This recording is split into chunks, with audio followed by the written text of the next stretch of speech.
Welcome back to my channel. आज हम देखने वाले हैं लागत लेखांकन के उद्देश्य।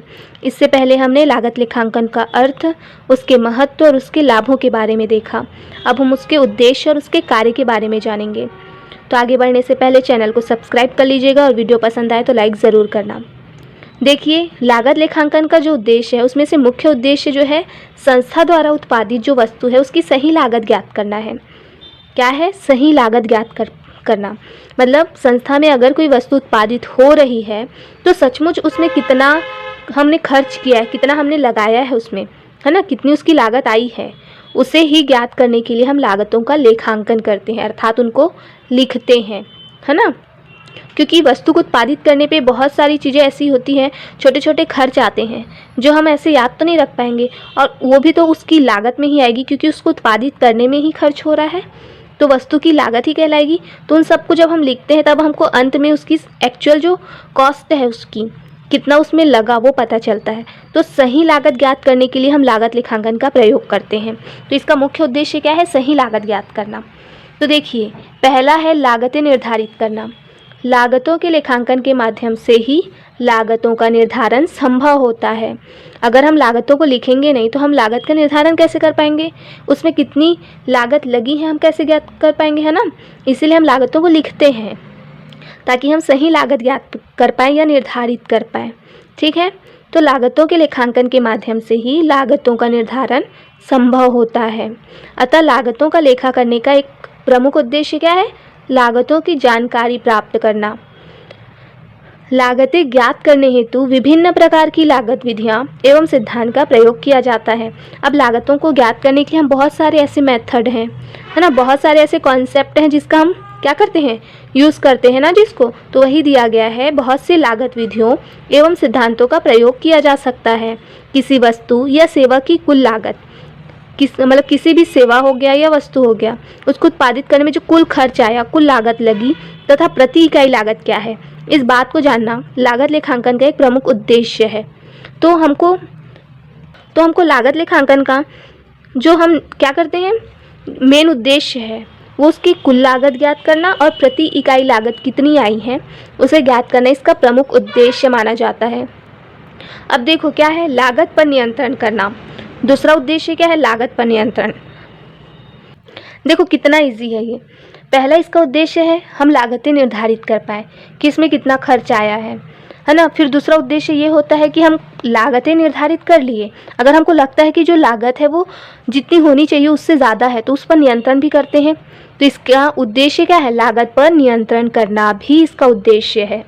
तो देखिए आगे क्या दिया है, लागत का नियंत्रण करना उतना ही महत्वपूर्ण है जितना कि लागत ज्ञात करना। जितना आप लागत ज्ञात करते हैं उतना ही इम्पोर्टेंट क्या है? लागत को नियंत्रित करना। तो इसका दूसरा उद्देश्य है लागत पर नियंत्रण करना। लागत लेखांकन के अंतर्गत लागतों पर नियंत्रण करने के लिए विभिन्न विधियां जैसे कि बजट नियंत्रण, प्रमाप लागत विधि आदि का प्रयोग होता है। तो ये सब विधियां हैं जिनके माध्यम से हम लागत पर नियंत्रण रखते हैं। तो लागत लेखांकन का दूसरा उद्देश्य क्या है? लागत पर नियंत्रण करना।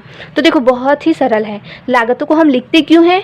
इसलिए लिखते हैं ताकि हम लागतों को पता कर पाएँ। किसी वस्तु को उत्पादित करने पे सचमुच कितना कॉस्ट आया, उसका कितना उस पर लगा, वो ज्ञात कर पाए। अगर हमको पता चल गया कि उस पर कितना खर्च हुआ या कितनी लागत उस पर लगी तो हम उस लागत को नियंत्रण करने का भी प्रयास करेंगे, नियंत्रित करने का भी प्रयास करेंगे ना। तो दूसरा इसका उद्देश्य क्या है? लागत पर नियंत्रण करना। अब देखिए तीसरा उद्देश्य क्या है? कुशलता निर्धारित करना। तो लागत लेखांकन के अंतर्गत वस्तु निर्माण करने में या सेवा प्रदान करने में प्रयुक्त विभिन्न क्रियाओं का अध्ययन किया जाता है। तो जब हम क्या करते हैं, लागत के अंतर्गत क्या करते हैं, लागत लेखांकन के अंतर्गत वस्तु निर्माण कर रहे हैं या सेवा प्रदान कर रहे हैं तो इसमें बहुत सारी क्रियाएं होती हैं। इन क्रियाओं का अध्ययन किया जाता है इसके माध्यम से। इस अध्ययन से समस्त संगठन या उसके प्रत्येक विभाग की कुशलता को मापा जा सकता है तथा कुशलता बढ़ाने के तरीके निकाले जा सकते हैं। तो तीसरा इसका जो उद्देश्य है वो कुशलता निर्धारित करना। क्योंकि विभिन्न क्रियाओं का हम अध्ययन करते हैं तो हमको पता चलता है कि ये जो कार्य हो रहे हैं वो कुशलतापूर्वक किए जा रहे हैं या नहीं किए जा रहे हैं।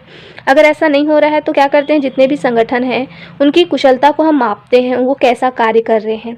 अगर वो अच्छे से नहीं कर रहे हैं तो उसमें सुधारने का प्रयास करेंगे, है ना, उसको बढ़ाने के तरीके निकालेंगे, उनकी कुशलता को बढ़ाया जा सके। तो तीसरा उद्देश्य क्या है, कुशलता निर्धारित करना। अब देखिए चौथा पॉइंट क्या है, विक्रय मूल्य का निर्धारण। हम लागतों को लिखते इसीलिए हैं ताकि हम उसके लागत में अपना लाभ जोड़ के विक्रय मूल्य प्राप्त कर पाए, होता है। इसीलिए तो हम लागतों को जानने का प्रयास करते हैं ताकि हम इनकम जनरेट कर पाए, उसमें अपना लाभ ऐड करके उसको बेच सके वस्तु को, होता है। तो इसका चौथा उद्देश्य क्या है, विक्रय मूल्य को निर्धारित करना। क्योंकि अगर आपको लागत कितनी आई है ये आपको पता नहीं है तो आप उसका विक्रय मूल्य निर्धारित नहीं कर पाओगे, क्योंकि आपको पता ही नहीं है कि उसमें कॉस्ट कितना आया है और हमको उस पर लाभ कितना प्राप्त करना है। तभी तो अगर आपको कॉस्ट पता होगा उसमें आप अपना लाभ ऐड करके उस सामान को क्या करोगे, बेचोगे मार्केट में। तो आपको लागतों का लेखांकन करना इसलिए भी महत्वपूर्ण है, इसलिए भी इम्पॉर्टेंट है ताकि आप विक्रय मूल्य को निर्धारित कर पाएँ। तो इसका उद्देश्य क्या है, विक्रय मूल्य का निर्धारण करना तो है। देखिए, एक उत्पादन का निविदा मूल्य उस वस्तु की लागत में जोड़कर तय किया जाता है ना। वस्तु की लागत में जोड़ के हम क्या करते हैं, निविदा मूल्य या लाभ का जो मूल्य होगा, है ना, विक्रय मूल्य जो है वो तय करते हैं। अंतोगत व मांग और पूर्ति के संक्रमण से ही बाजार मूल्य निर्धारित हो पाता है। मतलब सामने वाला कितने मूल्य पे उसको डिमांड कर रहा है और हम कितना उसकी पूर्ति कर पा रहे हैं। तो मांग और पूर्ति का कॉन्सेप्ट तो आपने पढ़ा होगा, उसी के आधार पे ही क्या होता है, बाजार का मूल्य निर्धारित होता है। लागत लेखांकन यह निर्णय लेने में सहायता करता है कि स्पर्धापूर्ण चुनौतियों की स्थिति में, है ना, जो ये मांग और पूर्ति का जो चलता है ना मार्केट में, प्रतिस्पर्धा जो चलती है, उस चुनौती की स्थिति में हम क्या कर पाए, किस सीमा तक उसको चुनौती को या प्रतिस्पर्धा को कम करने का प्रयास करें। तो यही दिया गया है कि लागत लेखांकन यह निर्णय लेने में सहायता करता है कि स्पर्धापूर्ण चुनौतियों की स्थिति में तथा मंदी के समय मूल्य को किस सीमा तक कम किया जा सकता है। तो इसके लिए भी क्या है, लागत का लेखांकन महत्वपूर्ण होता है। तो इसका उद्देश्य क्या है, विक्रय मूल्य का निर्धारण करना। अब देखिए पांचवा उद्देश्य है लाभकारिता का निर्धारण। तो लागत लेखांकन का उद्देश्य उन सभी क्रियाओं की लाभकारिता जानना है जो कि वर्तमान में चलाई जा रही है अथवा जो नियोजित की गई है। जहां एक वस्तु यानी उत्पाद को निर्माण करने का विचार किया जाता है, वहां ये जानना आवश्यक है कि वह नया उत्पाद कितना लाभ प्रदान करेगा तथा वर्तमान में जो क्रियाकलाप चल रहा है उसकी लाभकारिता क्या है।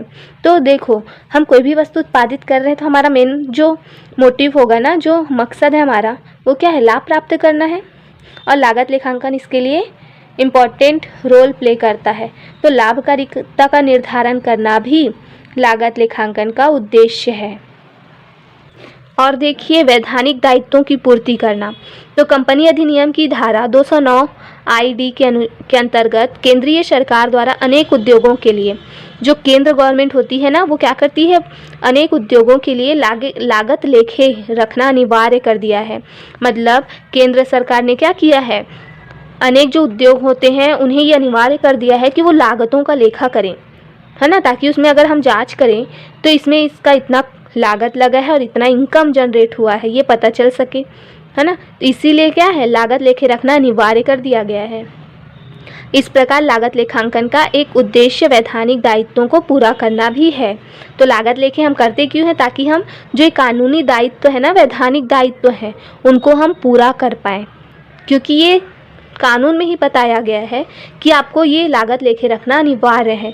तो इन अनिवार्यता को पूर्ण करने के लिए, पूरा करने के लिए हमको लागत लेखे करना इम्पॉर्टेंट है, ठीक है। अब देखिए परिणामों की नियमित जानकारी कराना। तो वित्तीय एवं अन्य विवरणों को बनाने में सहायता करना लागत लेखांकन का एक अन्य उद्देश्य प्रबंधकों द्वारा मांगे गए विवरणों को समय समय पर प्रस्तुत करना है। तो क्या है तो जो लागत लेखांकन है वो ना हमको वित्तीय विवरण या अन्य जो भी विवरण है जो हमको इम्पॉर्टेंट है ना हमारे लिए या व्यवसाय के लिए, तो उनके लिए महत्वपूर्ण होता है। समय समय पर क्या प्रस्तुत करता है, जो भी विवरण मांगे जा रहे हैं ना उनके लिए वो जानकारी प्रस्तुत करता है। वित्तीय लेखांकन के अंतर्गत वित्तीय विवरण वर्ष में 1 या 2 बार दिए जाते हैं। तो वित्तीय लेखांकन के अंतर्गत ही हम वित्तीय विवरण दे पाते हैं। ठीक है, जो प्रबंधकों की आवश्यकता की पूर्ति हर समय नहीं करते, उच्च स्तर की कुशलता से व्यापार को चलाने हेतु यह आवश्यक है। तो अगर आपको उच्च स्तर की कुशलता से अगर व्यापार को चलाना है तो आपको लागत लेखे रखने ही होंगे, है ना। इसीलिए है कि परिणामों की नियमित जानकारी कराना भी इसका उद्देश्य है, क्योंकि ये लिखा ही इसलिए जाता है ताकि जो परिणाम आ रहे हैं उसकी जानकारी हम क्या कर सकें, किसी को भी दे पाए, जो मांग रहा है जानकारी उसको दे पाए। इसीलिए हम लागत लेखे रखते हैं। तो इसका उद्देश्य क्या है, परिणामों की नियमित जानकारी कराना भी इसका उद्देश्य है। तो ये कंप्लीट हुआ हमारा लागत लेखांकन के उद्देश्य। अगर लागत लेखांकन के कार्य के बारे में पूछा गया है तो भी आपको यही पॉइंट लिखने हैं। जो पॉइंट मैं बताई हूँ वो सारे इंपॉर्टेंट है और सारे बहुत ही इजी है। अगर आप इसको रिलेट करके, बिजनेस से रिलेट करके अगर पढ़ते हो तो बहुत जल्दी ही आपको इजीली ही याद हो जाएगा। ठीक है, आगे हम लागत लेखा विधि की विभिन्न प्रणालियों के बारे में जानेंगे। तो आगे की वीडियो के लिए चैनल को सब्सक्राइब कर लेना, ठीक है, और लाइक करके ही जाना। धन्यवाद।